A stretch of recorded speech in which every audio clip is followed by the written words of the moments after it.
And now Vuyowetu Yamba is there at the scene. Vuyowetu, good morning again. What's the latest?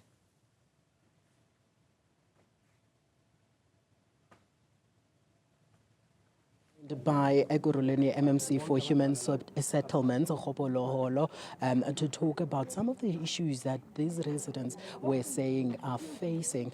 MMC, thank you so much for your time. Your first reaction to what has happened? This is a very tragic situation.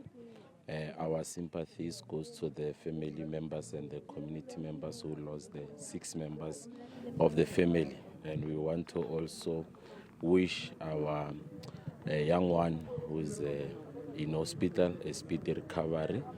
It's a very tragic situation which we find ourselves in.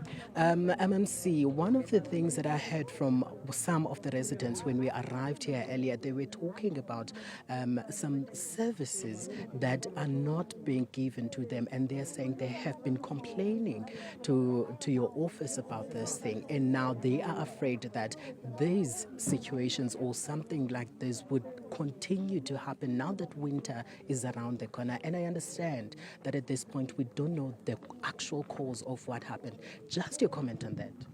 No, look, this is an informal settlement. Remember, we don't place people in the informal settlements. They do place themselves. However, we ensure that we come to improve their conditions in the informal settlement.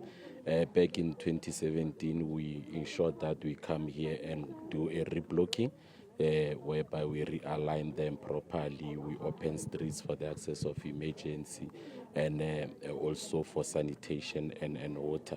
Also, they got electrified. These are the temporary measures which we put in place.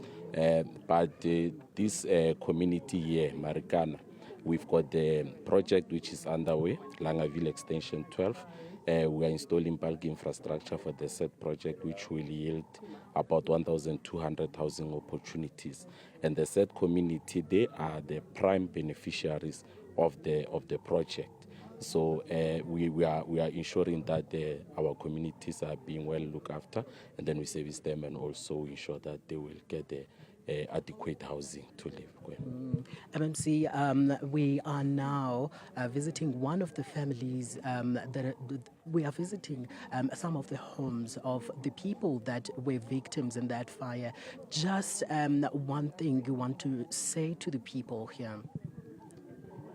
We really feel deep saddened, and then we want to express our condolences to the family. We are here now just to listen to the family. What are their wishes? What are the arrangements? Where do they need us to assist? So we are here with them. We will still get those reports, and then we'll take it from there. So MMC, is there maybe some sort of conversations you had with the residents about some of the issues now that the winter is around the corner, and they have been complaining that they are not getting service delivery? So did you have like a conversation to them now that winter is around the corner about that?